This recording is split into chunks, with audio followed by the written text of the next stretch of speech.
Kalau saya Twitter saya followernya 2 juta terus dirampas. Lebih parah lagi itu. Saya pernah menghilang Rocky. Ya dan nggak tahu. Kan mestinya negara bertanggung jawab karena itu hak saya tuh. Hak saya untuk menyebarkan informasi diambil oleh orang lain itu. Bukan pemerintah kan? Saya duga pemerintah dan saya tuduh pemerintah tuh. Ya karena saya mesti menuduh. Anda boleh bilang bukan ya, tapi saya tuduh pemerintah. Oke, terus. Yes, oke, saya balik pada tema ini. Ada satu kekacauan sebetulnya. Karena bahasa Indonesia itu menggabungkan dua pengertian Inggris, liberty dan freedom itu. Itu soalnya tuh, sehingga yang diterangkan tadi baik oleh Fajrul, Kapita juga ngaco itu. Saya pelan-pelan ya. Ini kebebasan yang tidak bebas gitu. Rocky bicarain kebebasan sudah selesai bicara. Jangan ngaco. Jangan yang ngomong yang ngaco nih. Ya, karena Rocky aja belum ngomong udah ngaco. Gimana nih? Ya karena itu nanti evaluasi di mana ngaconya itu ya. Jangan sampai ngaco terus. Oke, kalau gitu saya mulai dengan soal Kapita nih. Dia mulai dengan nama aja udah ngaco. Kapitra. Iya Kapitra. Udah, gini. Oke. Anda nanti saya kasih untuk menjawab. Dia dulu. Oke ya. Kalau enggak habis-habis. Undang-undang ITE mengancam kebebasan. Sebetulnya kebebasan itu tidak diancam oleh undang-undang. Kebebasan itu diancam oleh arogansi kekuasaan. Undang-undang itu cuma alat. Kalau nggak ada ITE pun undang-undang pornografi dipakai untuk membatasi kebebasan. Undang-undang tentang kehutanan bisa dipakai untuk mengancam kebebasan itu. Jadi itu poinnya tuh. Kalau pemerintahnya berakal, tidak dungu, bahkan dia tidak akan pakai undang-undang apapun. Karena dia mengerti ada beda antara kebebasan dan liberty. Nah itu yang saya mau terangkan sekarang tuh.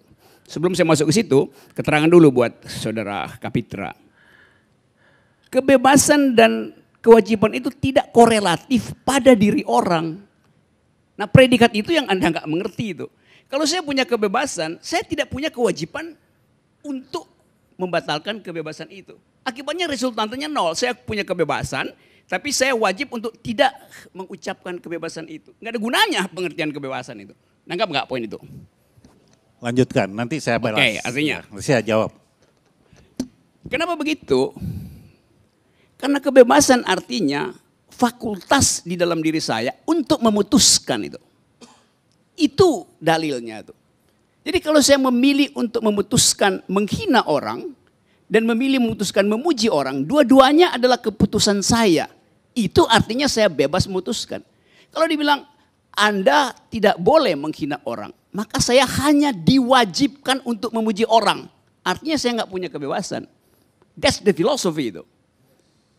Jadi kalau Anda nggak paham soal begituan, ngoceh panjang lebar pun akhirnya Anda terjebak pada putaran-putaran retorika aja tuh.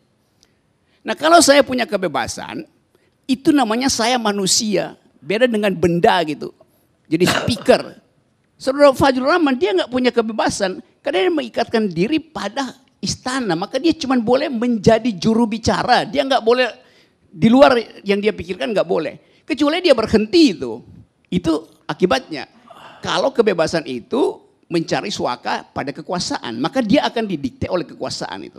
Itu fundamental pengertiannya itu. Demikian juga kalau Anda anggota partai politik, Anda punya pikiran lain, kalau fraksinya bilang stop, ya stop itu. Nah kebebasan macam itu bukan itu yang dibicarakan di dalam forum hak asasi manusia. Jadi jangan diputar-putar dulu. Oke, saya masih lanjutin ya. Oke. Sekarang, kalau saya punya kebebasan, saya bisa memilih dengan tanggung jawab saya sendiri itu. Jadi jangan disuruh tuh. Nanti orang bilang kalau Anda punya kebebasan Anda mesti netral. Loh Anda suruh saya netral artinya Anda minta saya tidak bebas. Itu soalnya. Jadi cobalah ini forum semacam ini sekaligus saya kasih kuliah gitu deh. Sekarang kalau saya bikin tindakan untuk menghasilkan kebebasan saya. Sekarang ya act untuk menghasilkan kebebasan saya. Yang boleh menghalangi saya itu bukan orang tapi negara tuh. Di situ masuk konsep liberty. Jadi kebebasan itu adalah kondisi internal saya sebagai manusia, as such gitu, ansik. Liberty itu adalah kesepakatan di dalam komunitas. Kalau saya berhubungan dengan orang, bekerja di situ liberty. Yang diaktifkan oleh hukum-hukum negara. Karena tindakan saya bisa merugikan orang lain. Karena itu negara mesti batasi saya. Itu yang namanya persetujuan-persetujuan sosial. Jadi kebebasan nggak bisa dibatasi. Begitu Anda batasi kebebasan, Anda bikin orang itu jadi benda gitu. Logika dasar itu mesti dipegang dulu. Supaya nanti kita bikin ada kebebasan dan kebebasan tanda petik yang kita sebut liberty. Bahasa Indonesia nggak punya konsep itu. Itu kelemahan bahasa kita. Inggris punya freedom dan liberty gitu. Freedom itu adalah kondisi internal manusia tuh. Boleh dicabut nggak bisa dicabut. Begitu Anda cabut, Anda jadi benda. Thing in itself gitu. Bukan thing for itself gitu. Das Ding an sich. Berhenti Anda bukan sebagai makhluk gitu. Begitu kebebasan dicabut.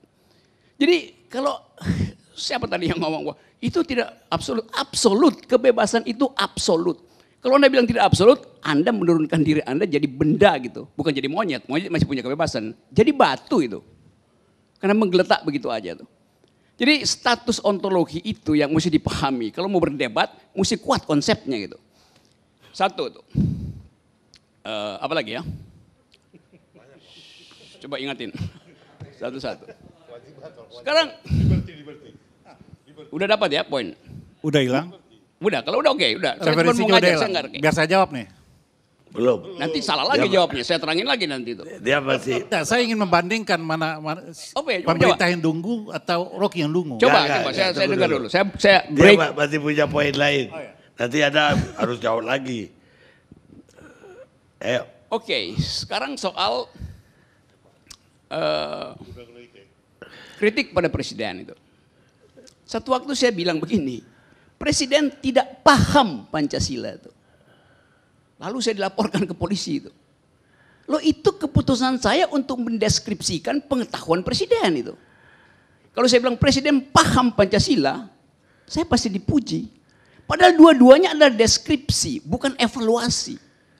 Karena ini soal pengetahuan, saya bilang presiden tidak punya pengetahuan tentang Pancasila. Saya tidak menghina, saya menggambarkan itu sebagai pilihan saya berdasarkan kebebasan saya untuk menganalisa, maka saya ucapkan itu.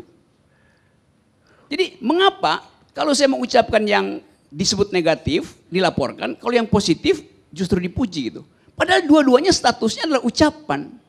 Bisa nanggap nggak, Kapitra dan teman-teman Anda? Gini, kan itu ajaib kan? Saya susah menangkap Karni, saya kedua. mau Ya karena itu jadi susah. Saya mau hak bicara juga. Saya mau hak bicara. Tidak dibiasakan untuk berpikir sistematis dan konseptual gitu. Cukup dulu. Oke, Bang Karni, ya. saya mau balas dulu Bang Karni. Ya ini semua orang mau jawab Anda. Oke, dulu. nanti saya jawab ulang. Bang Karni, karena dia banyak. Ya udah, tapi jangan panjang-panjang. Oke, saya ingin katakan begini. Rocky tidak mengerti apa yang namanya universitas hak. Sehingga dia lupa tentang kewajiban dia. Ketika orang bicara, menjadi kewajiban Anda mendengarnya.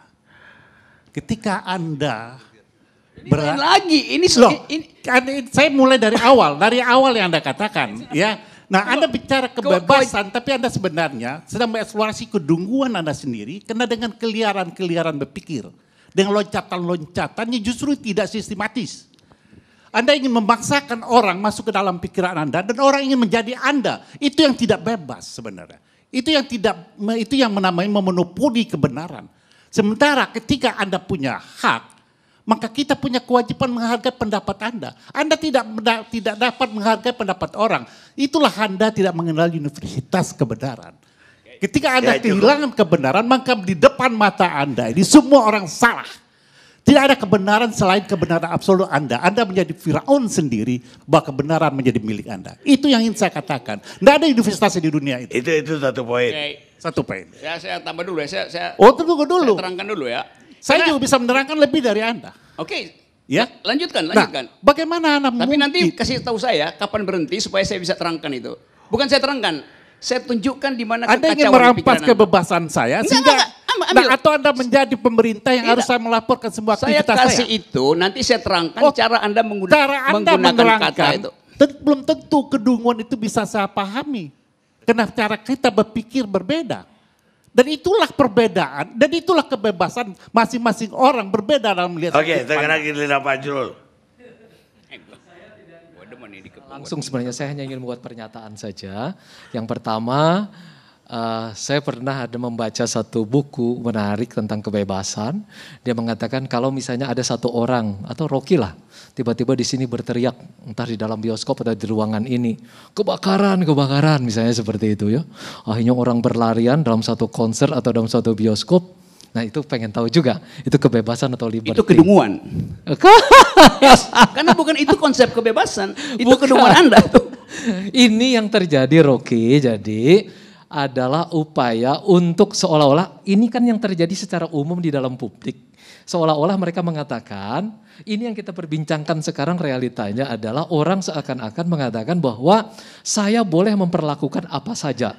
Misalnya kalau saya berdemo, saya boleh merusak fasilitas umum. Nah, itu, misalnya Anda kayak begitu. tambah-tambahin. Ada kalau Ini- misalnya sebentar Rocky, sebentar. Ini saya hanya ingin membuat pernyataan nih. Oke, larang aja. Buat pernyataan, misalnya, lalu kemudian kalau saya berada dimanapun, saya boleh berteriak, misalnya ada kebakaran atau apa, sehingga ada orang yang meninggal di sana. Nah itu pernyataan. Kemudian yang kedua, saya ingin membuat pernyataan yang kedua, bahwa memang dengan kebebasan orang bisa mendapatkan, kalau tidak ada kebebasan tidak ada tanggung jawab, itu pasti. Hanya dengan kebebasan orang bisa memilih.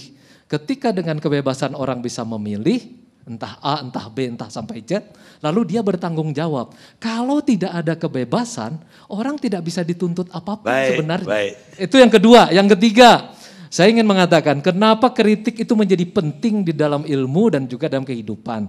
Saya pakai saja metodologi pengetahuan dari Popper. Dia mengatakan hidup itu kan terbuka. Ada problem, ada error eliminasi, ada tentative solution. Jadi error eliminasi itu selalu ada di dalam ilmu pengetahuan, dalam kehidupan demokrasi atau dalam apapun. Karena dia akan menjadi terus-menerus terbuka. Dan yang keempat, yang terakhir. Presiden Joko Widodo itu siapapun presidennya, termasuk dari Presiden Soekarno, kemudian Gus Dur, Megawati, Habibie, terus kemudian SBY dan Pak Joko Widodo, itu ketika diangkat, dilantik tentu harus bersumpah. Saya baca aja sumpahnya, pasal 9. Demi Allah saya bersumpah untuk memenuhi kewajiban Presiden Republik Indonesia atau Wakil Presiden Republik Indonesia dengan sebaik-baiknya dan seadil-adilnya memegang teguh Undang-Undang Dasar dan menjalankan segala undang-undang dan peraturannya dengan seluruh-seluruhnya serta berbakti kepada nusa dan bangsa. Dia terikat kepada Undang-Undang Dasar, di dalam Undang-Undang Dasar ada mukaddimah Pancasila, dia juga terikat di sana.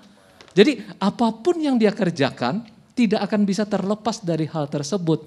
Jadi di titik ini saya ingin membantah bahwa tidak, artinya keliru kalau mengatakan bahwa presiden atau wakil presiden tidak memahami Pancasila. Baik. Wong dia bersumpah demi Allah, kecuali Rocky tidak mengenal Allah, lain lagi. Iya, Jadi iya. mungkin. Ada mau jawab atau enggak? Saya masih terusin. Tapi- Kuliah saya belum selesai kan. Saya Ya, baru pakai nggak bisa, berapa waktu. ini udah jam 12. Oke, kayak saya, Kuliah nggak bisa. Oke, saya akan Coba ringkas, jawab. saya akan ringkas itu. Oke ya, Presiden Jokowi tidak punya pengetahuan. Semua tentang- presiden lainnya Rocky, Udah, dia udah semua dengar bersumpah. tadi. Dia udah dengar. Menjalankan Pancasila. Dia udah Kecuali dengar. Anda menuduh bahwa semua SBY, Megawati, Gus Dur, sahabat kita ya Gus Dur ya. Udah, Kemudian Pak Jero. Habibie dan Soekarno Udah paham dia, udah menjalankan paham. Pancasila. Ini- Udah paham dia. Oke ya, ini semua orang bersumpah untuk tidak mencuri. Tapi orang langgar sumpah itu. Jadi jangan anggap kalau presiden udah bersumpah, maka dia paham gitu. Itu salah logikanya Kan di ada situ. konsekuensinya Rocky. Kita reaksi Kalau dia ya. melanggar Undang Pancasila dan Undang-Undang. Pemirsa, kita udah sampai di ujung acara dan tanggal yang berbeda. Kita sekarang udah hari Rabu tanggal 4. Dan saya kira Presiden Amerika sudah terpilih pagi ini. Saya kira Anda boleh kesimpulan aja. Oke, ini bagian terakhir aja bahwa kita perlu selalu untuk mempersiapkan diri secara intelektual agar supaya bangsa ini tidak dihuni oleh buzzer, influencer yang nggak ada konsepnya. Negeri ini didirikan dengan konsep itu oleh para pemikir terbaik bangsa ini. Jadi saya hanya ingin pesankan itu.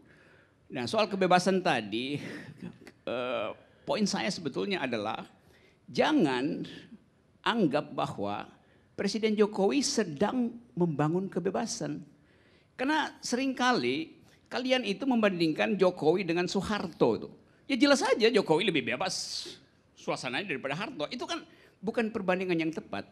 Bandingkan dengan Habibie, bandingkan dengan SBY. Kan itu perbandingan. Masa Jokowi dibandingkan dengan Gajah Mada? Ya nggak ada gunanya. Bandingkan dengan yang terdekat gitu. Sama seperti diterangkan oleh Fajrul tadi. Indeks demokrasi justru menurun di statistik BPS sampai 2019. Angka 2020 belum keluar itu tuh. Jadi sekali lagi saya balik pada inti soal tadi. Tunggu. Iya, udah stop aja itu. Itu you baca aja kalau cuma soal teknis. Saya balik tadi pada problem undang-undang ITE ini ya. Undang-undang ini didesain untuk memantau dan mengintip transaksi keuangan. Saya minta bukan waktu transaksi untuk menjawab. pikiran, bukan kegiatan orang di kamar. Saya Jadi, minta waktu untuk menjawab. Yang terjadi hari ini,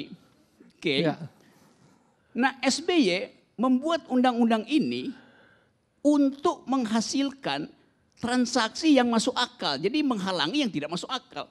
Sekarang Jokowi pakai undang-undang itu untuk pabrik borgol. Kan itu bahayanya kan? Baik, cukup. Ada. Saya cuma memperbaiki aja. Tadi saya sudah menyampaikan di awal bahwa kita berterima kasih kepada Presiden Susilo Bambang Yudhoyono karena sejak beliau dari 2009 sampai 2014 indeks demokrasi Indonesia itu cukup baik 67 dan sampai di 2014 73,04. Nah di masa Presiden Joko Widodo alhamdulillah berkat basis seperti itu kita terus-menerus membaik sehingga itu Anda udah ucapkan tadi. Ada di 2019 menjadi 74,92. Ya, jadi terus membaik. Enggak masalahnya Rocky tadi yang mana? Menyatakannya secara keliru. Bukan, baca data yang keliru tidak pantas dibicarakan di tempat ini Rocky. Civil liberties-nya itu turun. Sudah Rocky. Datanya berbeda tuh. Enggak ya, jadi Anda berdua cukup.